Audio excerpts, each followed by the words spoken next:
Okay, we're here today with the Executive Board of Collaborative Support Programs in New Jersey, a progressive supported housing agency located in New Jersey, and one of the largest supported housing agencies in New Jersey.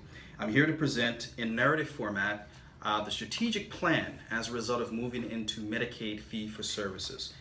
This organization has been in existence for over 34 years, and for the first time, we're going through an organizational change dynamic that is pushing us into Medicaid fee-for-services and administrative functionality of which CSP&J has not been exposed to within its 34-year history.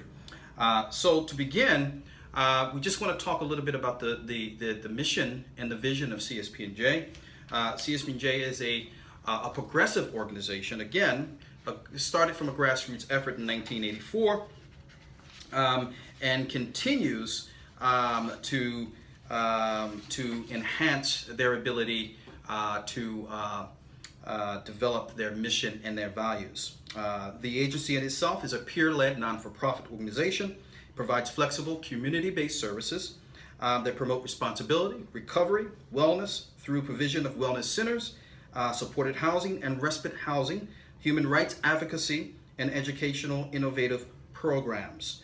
And all of these things are embedded within their values, of which are relationships, people, self-efficacy, dignity, diversity, choices and responsibility, and inclusive communities. So CSP is a socially conscious organization that believes in community integration by means of developing internal and external policy. As a result of the move into Medicaid billing, we were able to facilitate a SWOT analysis of the organization, of which involves the strengths, weaknesses, opportunities, and threats. And out of that, we found that there were a tremendous amount of opportunities to train staff in the areas of leadership and time management. One of the strengths of CSP&J was their ability to engage from a social perspective in the social work format structure. However, there were some loopholes or some gaps in terms of their ability to execute administrative tasks. And that's where we found an opportunity to devise a strategic goal. Out of the SWOT analyst, we were able to develop a very clear and precise goal for unit leaders that we feel will bring us into a smooth transition, organizational change dynamic as it relates to Medicaid fee-for-services and the administrative tasks that come with that organizational change dynamic. Thus, the identified strategic goal for CSP&J will be human capital leveraging by increasing leadership and management skill development over a 12-month period. The objective would be to upsurge the awareness of the management and skill leadership needed for change dynamic and measuring those skills through aligning with organizational indicators needed for the transition into Medicaid fee-for-services. Unit leaders that meet the indicator as an incentive, or if they meet these indicators and these thresholds, will be rewarded monetarily in bonus format and be given opportunity to degree such skills throughout the agency that will ultimately end in upward mobility opportunities within the agency. And as we approach this particular process through utilizing this particular goal, we feel that we had to develop a strategic map in order to clearly define what areas this is going to impact, the stakeholders that are going to be involved, etc. So if you take a look at your CSP&J strategy map, the strategy map will show there are 4 dimensions that we took note to. 1 was the learning and growth perspective, 2, internal perspective, 3, customer perspective, and 4, financial perspective. And we found in each perspective there was a dynamic connection that ultimately led to sustained stakeholder value and fee-for-service readiness through the goal that we identified in building time management and leadership skills through the leader or unit leaders. I'll give you an example. Learning and growth perspective, we found that in that area that when we begin to look at human capital, developing human capital through training and through information database research, that those things will surge upwards into the financial perspective, which will improve fee-for-service structure and expand revenue opportunity, which will ultimately, again, sustain stakeholder value and fee-for-service readiness. Our functional strategy, however, we have found that we would be better at using what they call a management by objective strategy. This tactic will allow us for a system whereby managers and employees define goals very clearly in their departments and the project and person, and will use them to monitor subsequent performance. So that's what we're looking at in terms of our functional strategy.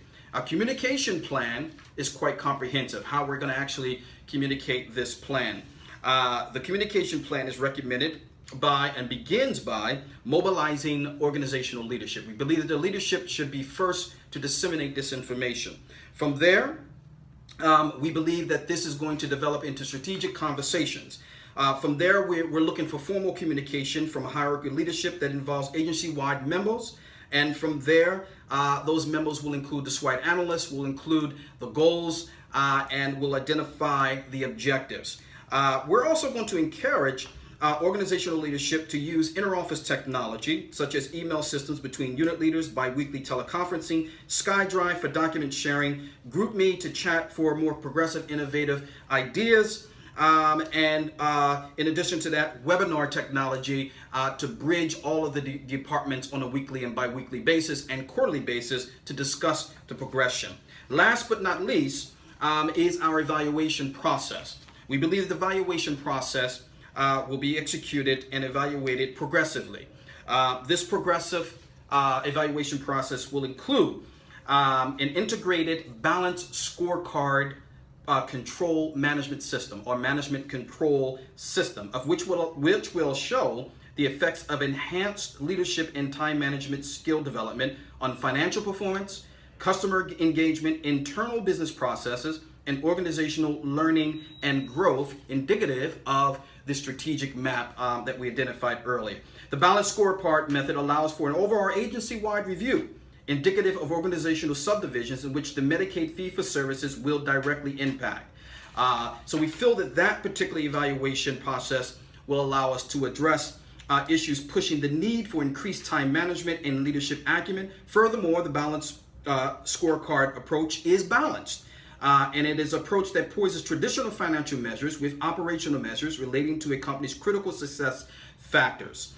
So with all of that, we have a 6-phase process that includes an evaluation process, a functional strategy, a communication plan, the goal itself, the SWOT analyst of which you see, of course, and the CSP&J strategy map that shows how all of these things are interconnected and how it will allow us to get to our goal of developing our unit leaders and their leadership acumen for the transition into Medicaid fee-for-services, which is going to be crucial. Medicaid fee-for-services is an administrative functionality that the agency appears to not be doing very well in. However, if we enact and execute these goals, we're looking for a tremendous transformation in terms of how we execute leadership and time management, and how those translate into increased productivity and billing, of which will ultimately allow us a sustained presence and sustained